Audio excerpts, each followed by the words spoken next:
Sharply hit to the third baseman, Parsons. He'll try and come home. Throw is in the dirt.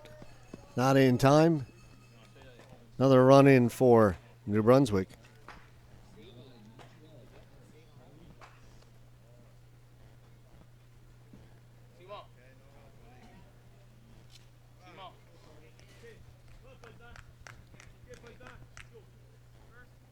Again, it's first and third. Still nobody out here in the top half of the third inning.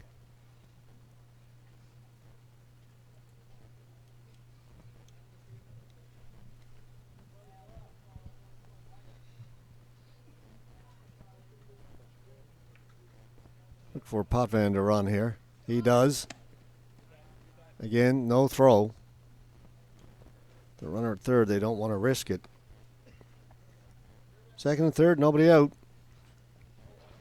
Brunswick threatening a big inning here.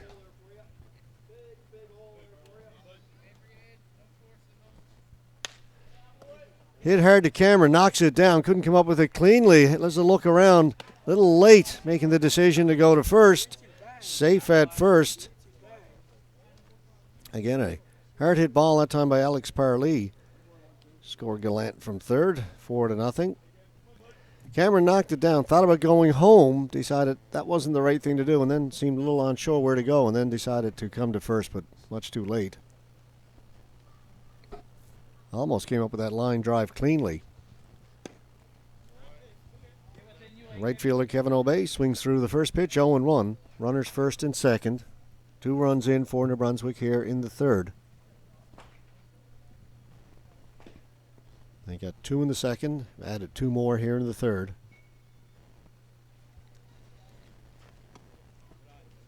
Curveball, drops down a little low, ball. 1-1.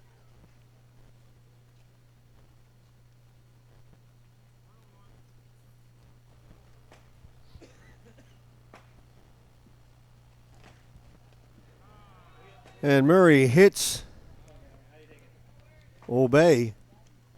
That'll load the bases again.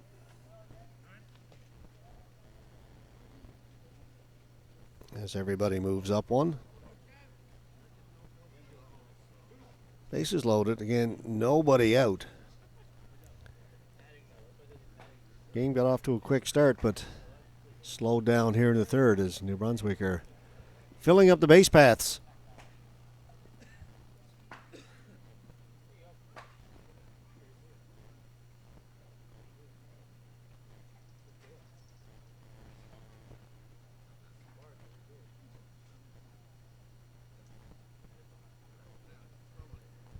You're going to leave Murray in.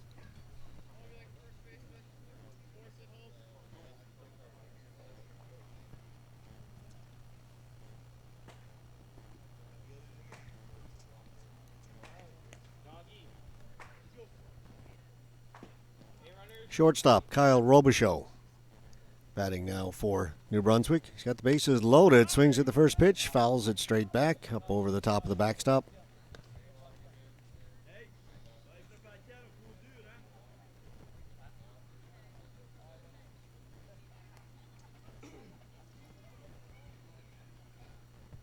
And here's the 0-1. It's popped up. Shallow left field coming in. Not going to be able to get to it. It drops in front of the outfielders. 1 run comes in. Throw over to third. Safe. They get the force out at third. Runners head to hole to see if the ball was going to be caught. Run comes in from third. Runner advancing from second to third is out on the force play. So Robichaud with a base hit and an RBI. As Potvin scores. Parlee forced out going to third.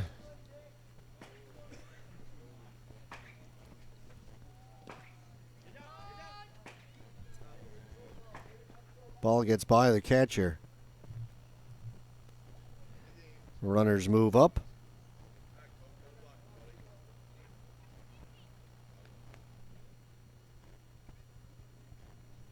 Second and third, just 1 out. The left fielder, Nicholas Pellerin.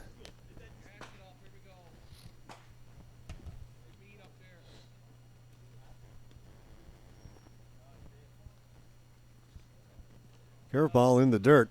That's blocked by Kobe Burt.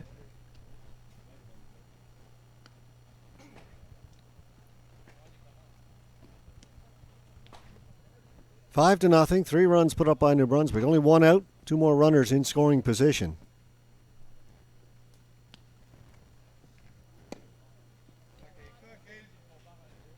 Just missed inside.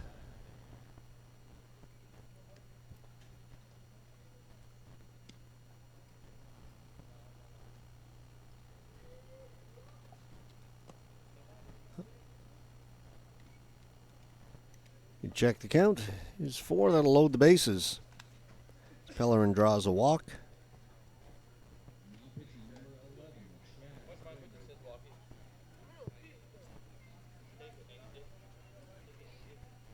Back to the number 9 hitter, Chad Fillmore.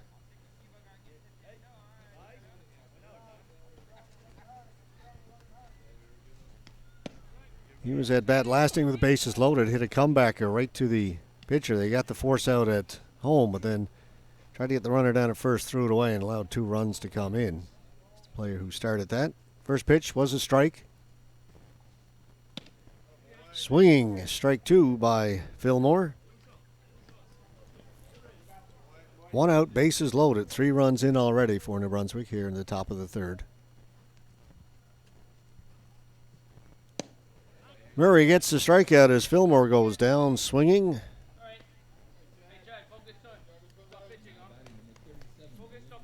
Ninth batter of the inning for New Brunswick. We go back to the top of the order. It's third baseman Olivier LeBlanc. LeBlanc drives it out into center field, coming in hard. Getting to it and making the catch is Ethan Lush, and that'll do it. 3 away. But New Brunswick, as we say, send 9 hitters to the plate. They come up with 3 more runs and lead it 5 to nothing halfway through the 3rd inning.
We'll head now to the bottom half of the 3rd inning with New Brunswick leading it 5 to nothing.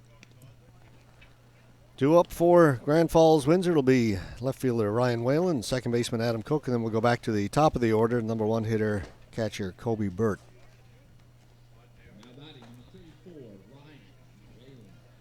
The sun coming out now. It is expected to be a sunny day here in central Newfoundland. First pitch in for a strike. Fillmore pitching well. Hasn't given up a hit.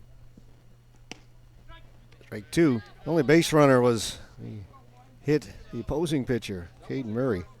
Put him on base to start the 2nd inning, but that's been it.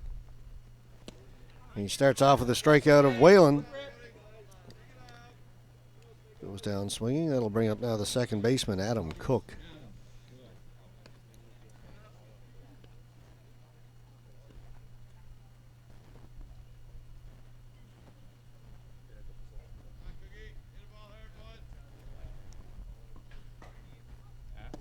Cook, quite a basketball player as well, and a tremendous free throw shooter. Won a national championship a couple of years ago. The Knights of Columbus free throw shooting championship. He was the national champion. I believe he went 25 for 25. Memory serves me correct. For his age group. Set now, Cookie, here we go. It's heavy now. Come on, buddy. Come on, boy. Fire now. Fillmore misses it. It comes to Parley. He'll make the throw over, and Cook is retired, 2 away.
Strike 3, Fillmore pitching very well for New Brunswick. Sets down the side in order again. Strikes down Kobe Burt. Goes down looking for the 3rd out. Joined now by the umpire-in-chief for this championship. Grand Falls Windsor native, member of the Newfoundland Labrador Baseball Hall of Fame. And I don't know what else I need to add by way of introduction. Dale Green, thanks for joining us, Dale. Good morning, George. Had a great morning it is. Another good morning for baseball. You had a bit of a tough day yesterday. Had some decisions to make with the rain.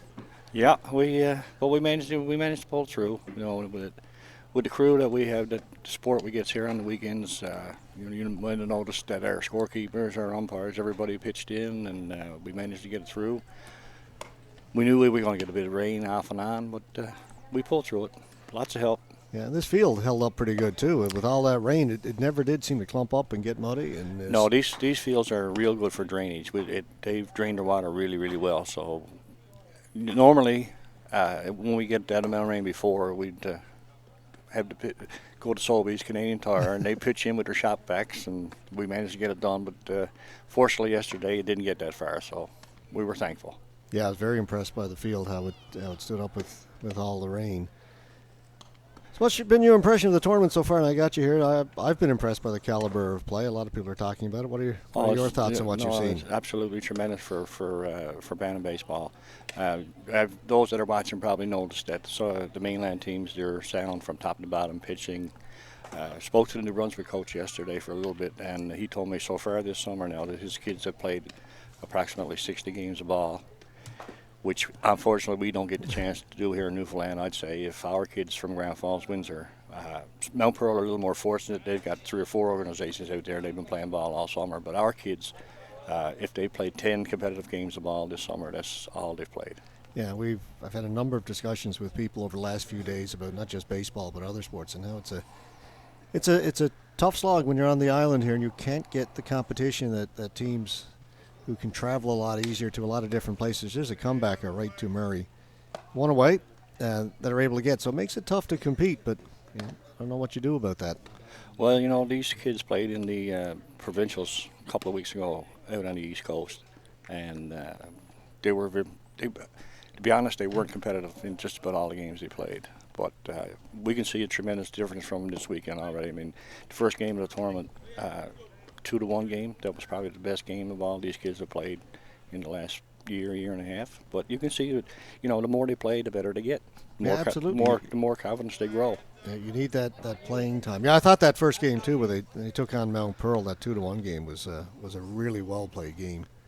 Well, and 2 weeks ago, like I said, Mount Pearl merged them in the provincial tournament, and then they come in here first game of the Atlantics, and it's a 2-1 game. But like I said, and it's not only the competition; it's the practice time as well. I mean, where we have so many minor programs that we run here in the summer, it's it's even though we do have 3 fields, it's still hard to get field time. Once June comes and you start picking your rep teams for all those divisions, the girls have 3 divisions. That's 3 rep teams. Then we had 3 mosquito rep teams this year. We had a Pee-wee rep team and a Bantam rep team. We run our pony league on Tuesday, Thursday, and Sunday nights. So even with the lights, it's still at times hard to get practice time when everybody wants to go at the same time. Well, I guess it's good that so many people are playing. That's a good sign. Well, as you probably know, our numbers keep increasing every year. We were up to a little over 225 last year. We're up to close to 270 this year, so it keeps growing. Here's Cook with a chance at second. He'll make the out at first. A good inning for Murray. Sets down New Brunswick in order, 1-2-3, after giving up 3 runs in the last inning. So that one went by quickly. I was noticing, and I commented a number of times with the young pitchers, they'll come out and they'll look great. They get the first couple of guys. And once they get a base runner, they tend to become different pitchers, and it really seems to bother them. Pitchers have a tough time dealing with runners on base. So once they get 1 or 2, all of a sudden you get these big innings. But if you keep it clean, they go well. I think what happens, George, is a lot of times is when you got no runners on base, you're into your full wind-up, and most of the kids, when they're taught to pitch at the mosquito, Pee-wee, Bantam level, mostly all the pitching is from the wind-up, because in the lower divisions where there is no lead-off, you don't have to worry about pitching out of the stretch. You don't have to worry about pitching out of the stretch. So until you get up into your Pee-wee and your Bantam and your midget, that's But if you can get them when they're down in the mosquito divisions. And it even works with the girls, with the U12 girls. I mean, the U12 girls don't pitch.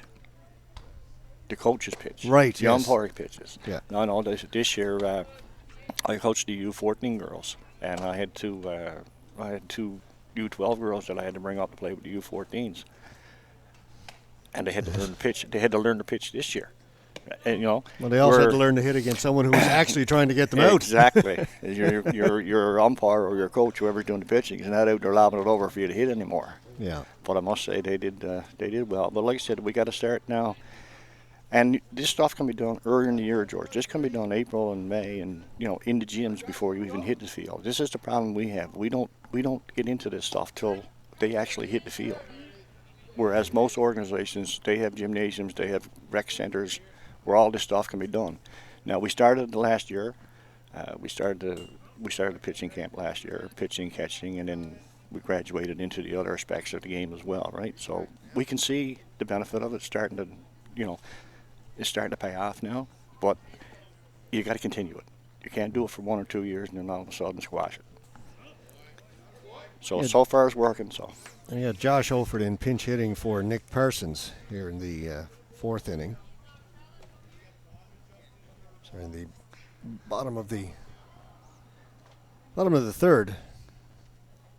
No, bottom of the. I gotta get my scorebook. I got all lost in where we were at the game, Dale, with the conversation we were having. It is the 4th inning. I have a tendency to do that to people. Yeah. So before I even do anything else, I'm going to change the scoreboard.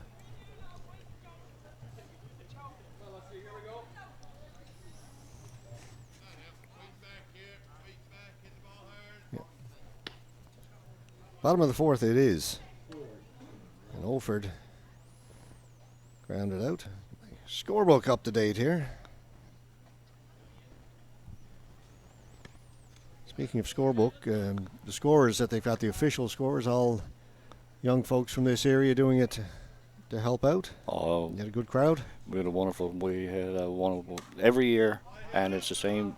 Once they get into it, there's we got Ben Rideout and Michael Lewis and Adam Grant and Ryan Price, Seth Brown. These kids come down and volunteer their time. Marcus was part of that group till we got him into umpiring, and we've got a ground ball put out by Parley over at second base. We've 2 down. Last year we started our own umpire station here. We had with 3 veterans, myself and Jason and Craig, and we had 6 young fellas. Now this year we're up to 3 and 8, and we got 3-4 more next year that want to do the course. Most of these now these umpires this weekend are all at a minimum of level 2. So they were our scorekeepers and our ball boys and pitch counters up You till work your way up. yeah, up till they became umpires. So there's lots to do. If you're not a player, you can get involved and you say, we work your way up through say, ball boys, scorekeepers, and then umpiring. And you've been umpiring a long time, Dale. How many years for you now, dare I dare ask? I don't want to reveal my age, George, but Well, I'm glad because we're the same age, so we'll keep it a secret. all I can tell you is that as per our discussion last night, I started playing ball in this association when I was 6 years old, and I got 52 years in this year. So anybody out there can do the math. They got our age figured out. Anybody's good at math. You've just blown our cover there. Yeah. So Grand Falls Windsor go down 1-2-3 again in the bottom of the fourth. So we'll head to the top of the fifth inning now with New Brunswick leading it 5-0. Did all their damage in the second and third. They got 2 in the second, 3 in the third. And that's where it stands. And it looks like we may not be playing a game this evening at 6 o'clock. Things looking like it's going to be, unless things change drastically in this game, it's likely going to be New Brunswick and Prince Edward Island in the championship game this afternoon at 3, and from what we've seen from those two teams, that should be a dandy. Well, after symbolizing the whole weekend, and of course, as you know, I've been here for every game. New Brunswick and PEI seem to be the two strongest teams in this tournament. And like I said, I spoke to both coaches over the weekend, and they tell me that they play. I think they said they played in 6 tournaments this year, and they were competitive in all. We had the PEI coach told me that, or the New Brunswick coach, told me that the last 2 tournaments they played, PEI walked them off in the bottom of 7th. Okay, so they're used to each other. And they know each other inside and out. So it should. If that comes to play, and we should be in for one dandy championship game. Yeah, as I say, barring a big comeback by Grand Falls Windsor in the way Fillmore's pitching right now, that's looking unlikely, although that's why you play the game. That's why you play the game. And then don't forget there's another game coming up. Well, no, if New Brunswick wins this. They're in, yeah. They'll have 3 wins along with Prince Edward. No other team can get to that. The scenario 3. this morning was the 2 Newfoundland teams had to win in order to create a 3-way tie for second place. Right, yeah.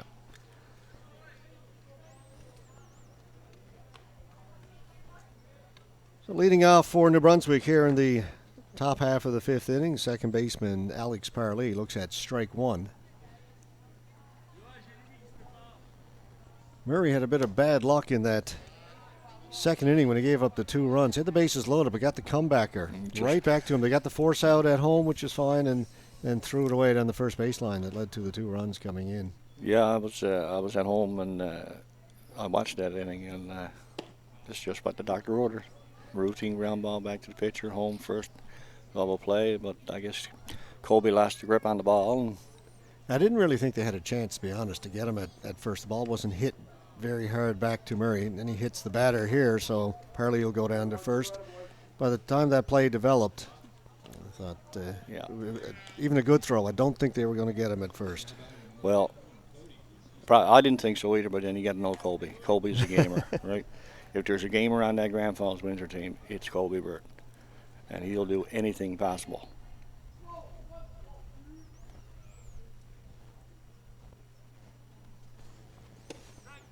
He drops down a little bit, gets the first pitch in for a strike. Kevin Obey, the right fielder at the plate for New Brunswick. Runner down at first. Nobody out here. Top of the 5th.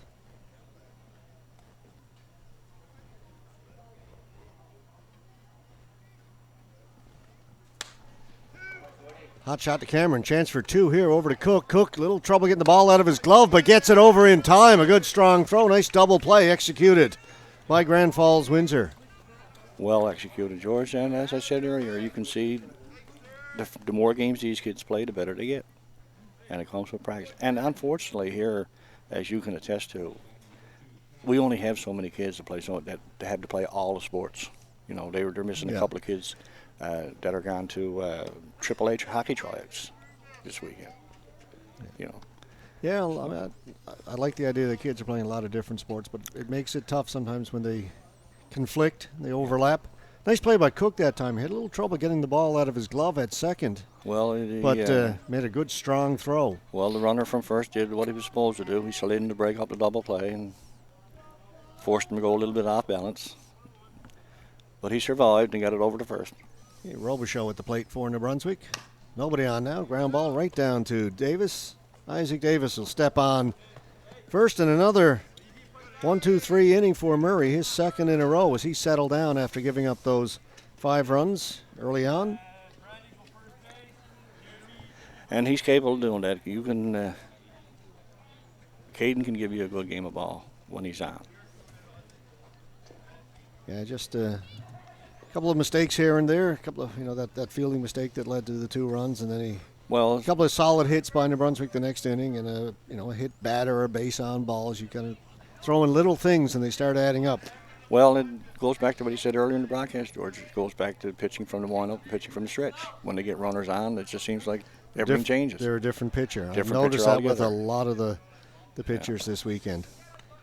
And you can see the guys who are used to pitching from the stretch as well, very comfortable. Yeah, and the other thing too, George, is you see a lot of kids in these type of tournaments that don't normally get to pitch a lot, just simply because of the pitch count. Like here in Newfoundland, we this is the first time we've used the pitch count. Like all our kids ran innings.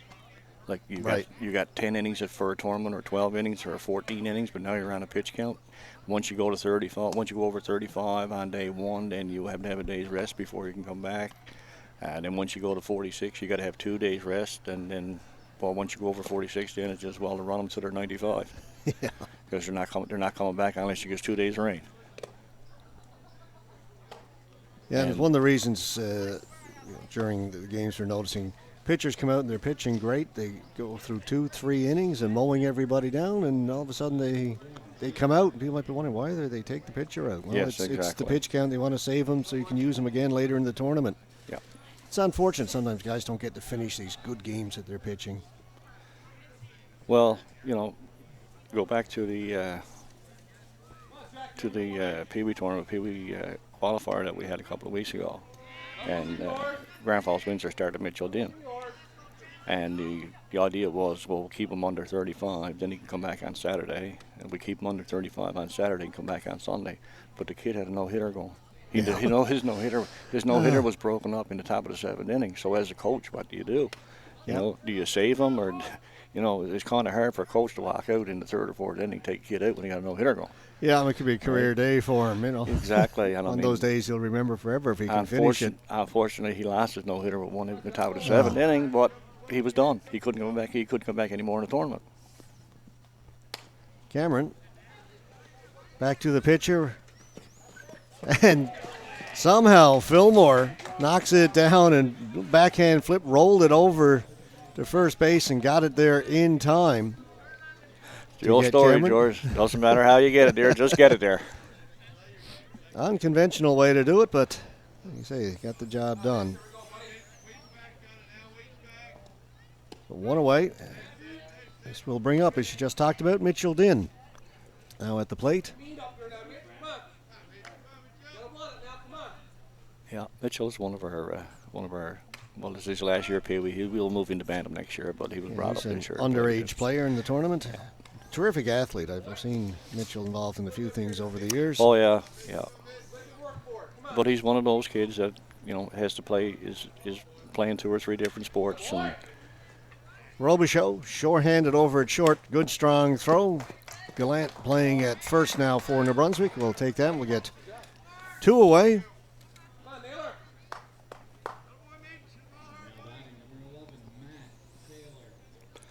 And it was a very unfortunate situation this year, George, with our Pee Wees. Our Pee Wees qualified to go to the Atlantics, but like I said, with the kids playing 2 sports now, and with the AAA hockey starting up and everything else, there was 3 or 4 fellas that had to back out, and they just couldn't get enough players to go, so they had to turn their position over to Mount Pearl, so that Mount Pearl could go. That's a rough one, especially on the kids who were on the team and wanted to play. Well, exactly, George. And the saddest part about it was, this is the second time this has happened to the same group of kids. Oh, it happened to them 2 years ago.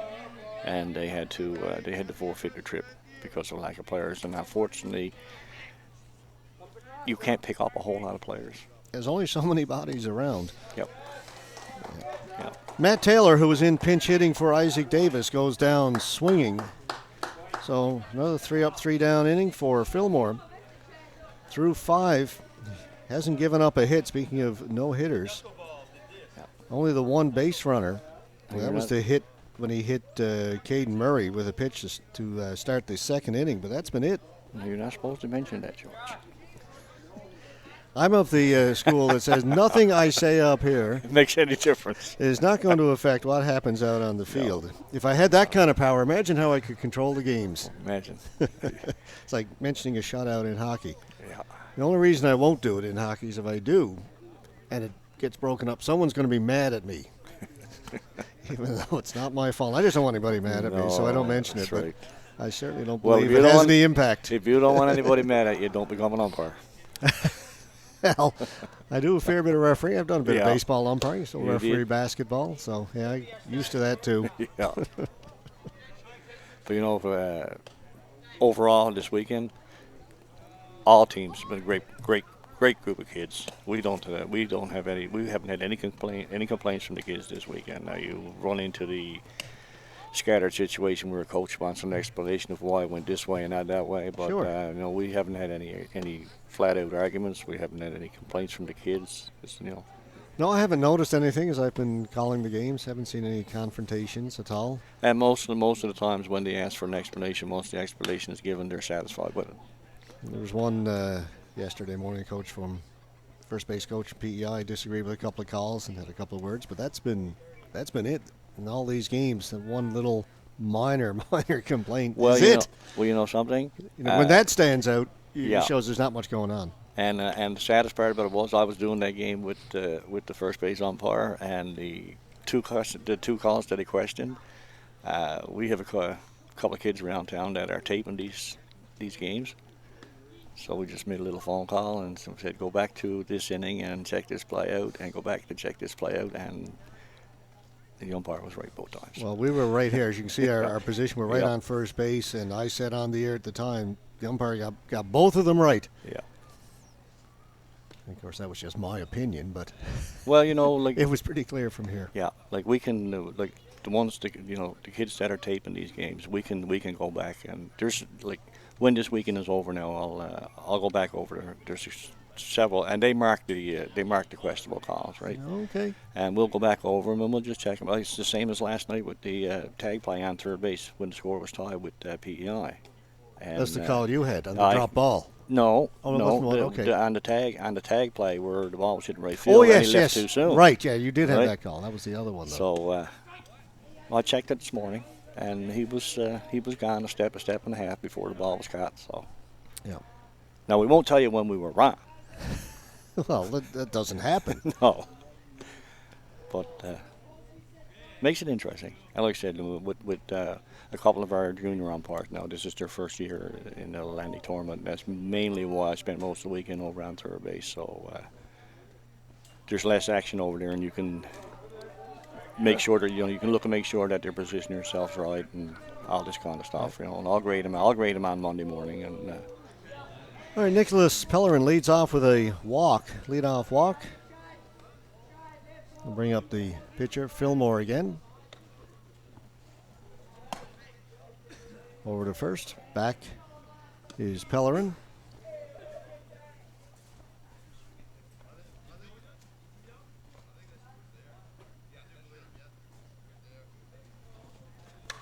Ball driven fair down the third baseline.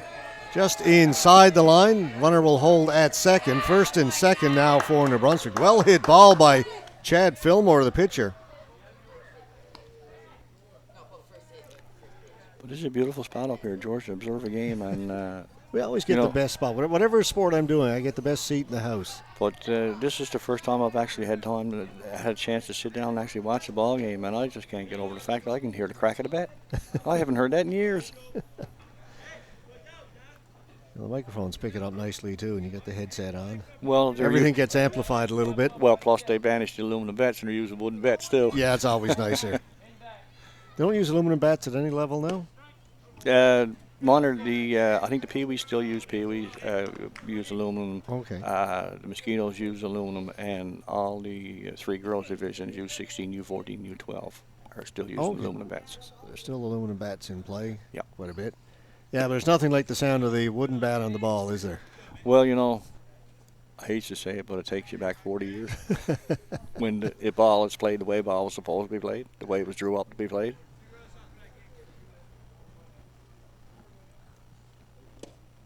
Swings through that, just got a piece of it. Catcher hangs on. Again, first and second, nobody out here in the top half of the 6th inning. New Brunswick leading it 5-0. They are looking to book themselves into the championship game this afternoon at 3 o'clock. Down the third baseline again, just inside the third baseline, gets past Josh Oford over there, reach for it, runner come in. They'll get the ball in, but 1 run scores.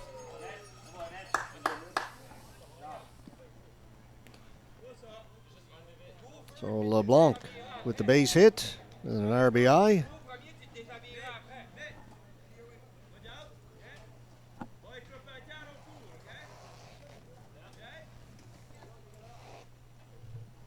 Six nothing now. Still runners first and second. Still nobody out. Couple of shots down the third baseline from Fillmore and LeBlanc. We'll bring up Simon Gadet. Pitch gets away from the catcher. Both runners move up.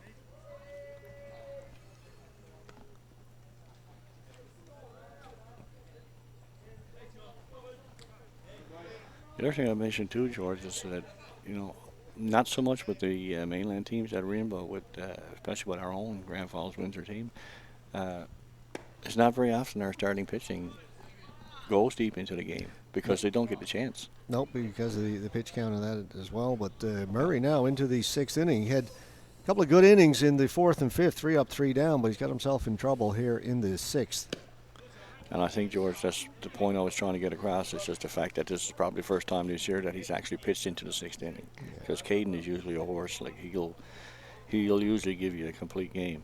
And it started with the leadoff walk, and that will always get you in trouble. Or they say always get you in trouble most of the time.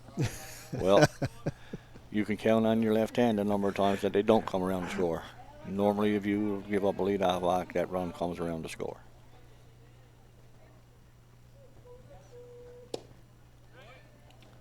Unless you're like PEI in New Brunswick, mainly pitching dominated. I've seen a lot of their pitching, and like they can run 1, 2, 3, 4, 5. They got a lot of guys Right. who can go. Yeah. Hey, listen, PEI can throw Nolan Ryan up there. So Well, exactly. And not only can they throw Nolan Ryan, but they can throw Nolan Ryan with his right hand. Yeah. Little number back to the pitcher. That hit the runner. 1 run comes in. 2nd run will come in. And a tough play for Murray. A tough angle there to make the throw, and he got the throw into the foul territory. Needed to get it out, keep the ball fair, stay away from the runner, but the throw crossed the line and hit the runner, and that's going to be it for Murray. He gives up a couple more runs. Yeah, I think it's the old situation, George. He got deep into the game, and he just ran out of gas. Like you said, with the lack of playing time that they do get, it's usually the part of the game where it starts to take effect. Yeah, the ball wasn't hit hard, obviously. Like I say, just a little tapper back to the mound, but the throw went astray. So 8-0 now. Looks like Jack Cameron's coming in. Yeah, Cameron will come in from shortstop to pitch, and we'll probably just see Murray go on over and play short. Yeah. The simple switch.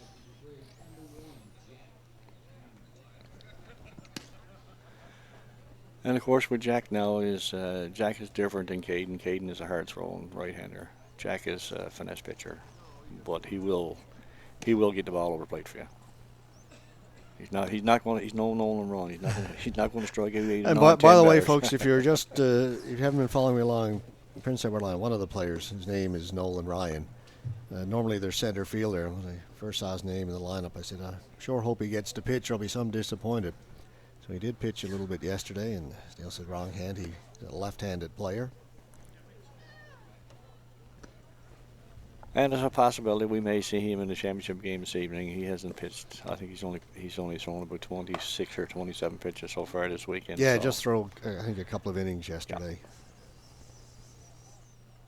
Whoop! Heads up! Oh, got my car. Someone's paying for that, guys. You again. Look, putting a Caden. With Caden again. That's Caden. the second time.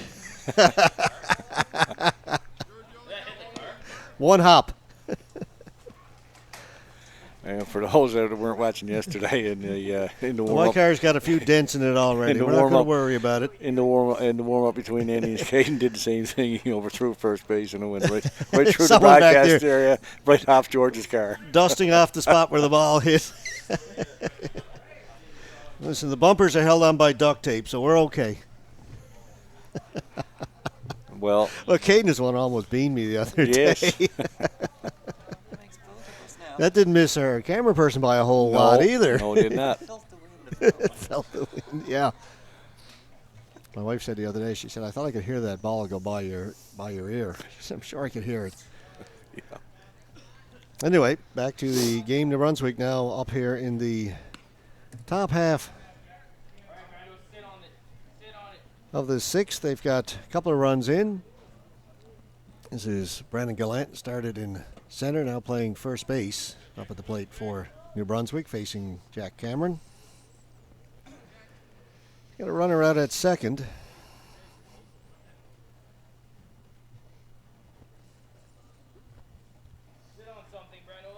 Got it reached on the throwing error by the pitcher, then went all the way to second as the ball got away from the first baseman. The throw hit the runner in the back.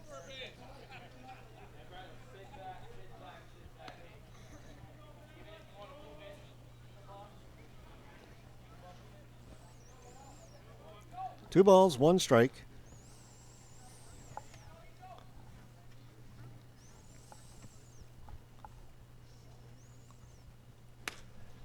It's lifted out into left field, drop in for a base hit in front of Mitchell Din. Runner will move up from second to third. We have runners at the corners with nobody out.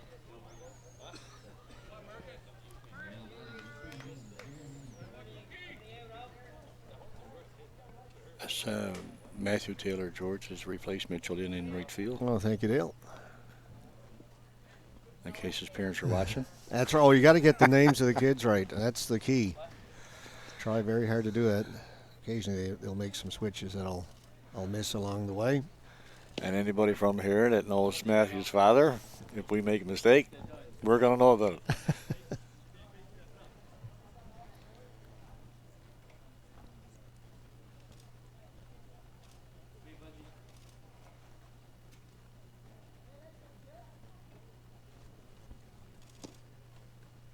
Runner takes off from first, no throw down.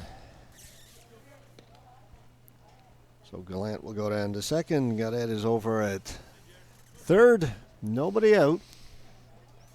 Olivier Potvin, first baseman, at the plate for New Brunswick, facing Jack Cameron. Lifts that up into left center. Taylor's got it. Runner tags at third, throw home. He'll get in safely ahead of the throw for another run for New Brunswick, their ninth run.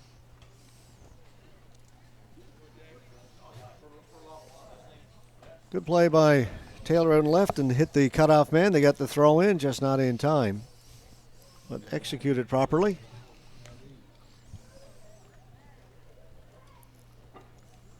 Second and third, one away now. Second baseman, Alex Parley. Called strike one.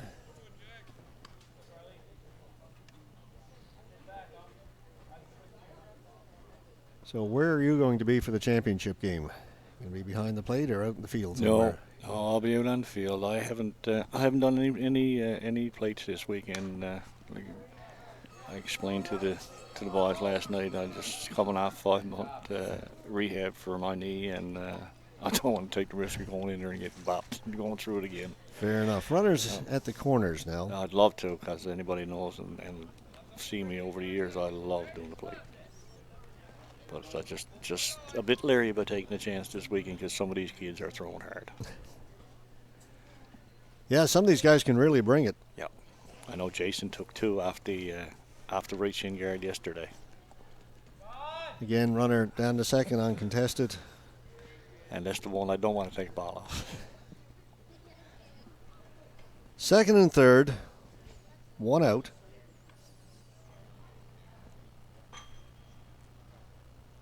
Right fielder Kevin Aubé. Thought about it, laid off it, takes the called strike. Aubé is the 8th batter for New Brunswick in this inning. They batted around in the third.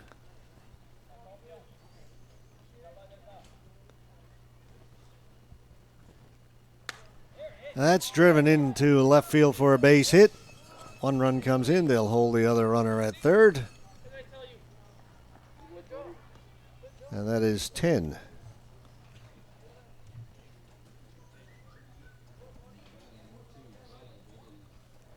Base hit for Aubé. Again, we go first and third. Robichaud, the shortstop, is the 9th batter. So they bat around again, and again they'll send the runner down. This one is popped up. Maybe playable. And Burt comes out and makes the catch. Nice play by the catcher. Not a lot of room over there. Haven't seen too many foul pop-ups caught because of so little room. And that'll all change, George. You'll see that, and I'll explain that a little bit more in detail after this half an inning. So 2 away now. Runner still on the corners. We'll go back to Nicholas Pellerin. Led this whole thing off with a leadoff walk. Aubé goes down to second.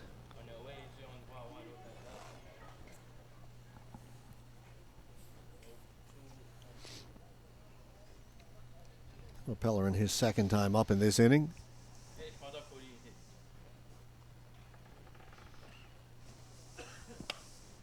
Back towards my car again. That one won't get there. In behind us. Parked in behind the tent that we have here for loading and unloading the equipment. I thought it'd be safe tucked under the tent, but the ball comes flying in from the front and got us. And there was a back to this, to the curtain across, and I had that closed yesterday with all the rain. I opened it this morning. I kept it closed. Would have been safer. Normally, the only way you're going to get your car hit, George, if it goes through your broadcast, too, because if not, Young Davis, our ball boy, is the ball boy here every weekend.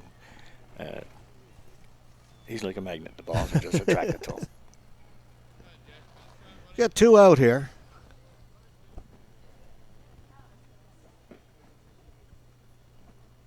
Sixth inning.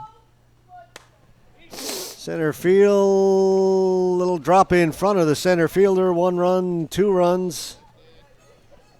Both runners off at the crack of the bat with 2 out. 2 more come in. They'll make it an even dozen for New Brunswick. And that's the other thing, too, George, talking about balls going out of play. We have a group of mosquitoes. I think there's 6 of them. And they're here every day, every tournament. And to say that Grand Falls wins or loses baseballs, it just don't happen here. I saw young Chris Davis, probably the folks on your webcast can't see it, but out behind the left field fence on the side there, the grass is that deep. Chris is almost as tall as Chris, but he was out there yesterday wading through it. Coming up with them. So Pellerin down at first base. Pitcher, Fillmore. He got a base hit his last time up. 1 for 3.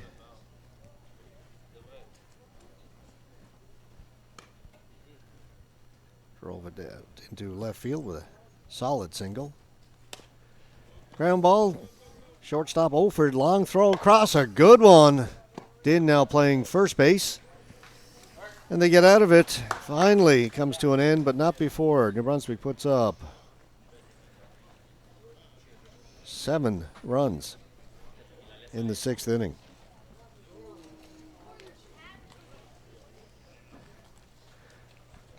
All right, Dale, you were going to mention some changes coming Yeah, to this field in the next little while. For those from the island who are aware and those that are off the island are not aware, this was our softball complex for the last number of years. We just played minor ball in the daytime. However, when the Blue Jays Cares Foundation came down a couple of years ago and ran a 3-day camp here, and they were kind enough to leave us a check for $150,000 when they left. It's a nice check. We met with the town and with the softball, and we came to an agreement that we would put a set of lights on a field down here. And now, for those that are not aware, we have 2 identical fields to these in Windsor, out on Main Street in Windsor, where all softball's being played now. So we came to an agreement we would get a set of lights for here. We would put a set of lights on a field out there. And next year now, this field, just a field, is going to be reconstructed. The dugouts are coming down. They're going to be sunk in the ground because, like the people viewing on your webcast can't see, we have a state-of-the-art facility behind this clubhouse with washrooms, canteens, the whole works. And when the weather's bad, or if you have seniors come down and watch the game from the patio or from inside, you can't see the field because the dugouts are in the way. So they're going to come down. First base dugout blocks everybody from the patio. So they're coming down next year. They're going to be sunk in the ground. The backstop is coming down. It's going to be complete fencing from dugout right around the dugout.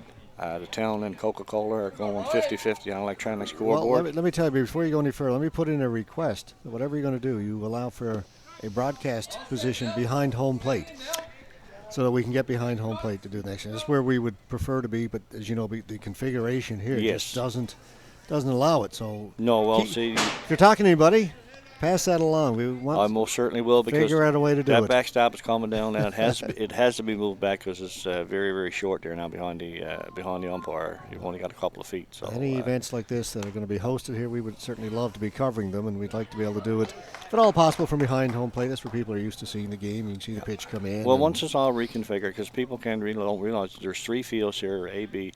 Our C field was our midget and Bantam field, but the way the field's designed, the backstop is too close to the houses on Goodyear Avenue, and we've had people out having their morning coffee at 10 o'clock when we've been playing balls, and balls have been going over the fence and bouncing after a window. And it's not a good thing. No, so that's going to be reconsidered. So that's reconfigured. So that'll and we'll space them a little bit more now. We've got a lot of room up to the right where the original A field used to be. So we're going to start with this one next year. There is a 5-year plan in the works. Excellent stuff. I most certainly will put in that pug for you. Adam Cook will drop in a base hit, and they'll get past the outfielders, but he'll be held to a single. And that, Dale, is the only hit given up by Chad Fillmore. And as all comes here in the 6th inning, a single by Adam Cook to break up the no-hitter. And as all fans of baseball would realize, that 2 outs and the game would have been mercied. So he came within 2 outs of a no-hitter. Yeah, should mention Grand Falls Windsor needs to score at least 3 times in this inning, or else the game will end. 10-run lead after 5 innings. Good job high.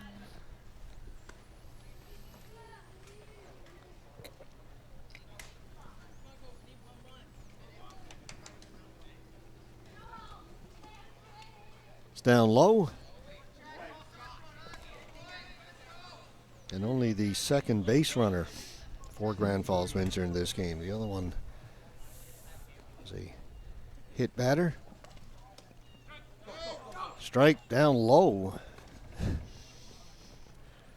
Colby Burt looks back, not happy with that call. Cook will go down to second as the pitch got away from the catcher. Well, like I told you already, George, Colby's a gamer. Even though he didn't like the call, he still got a smile on his face. Yeah, he's back in there.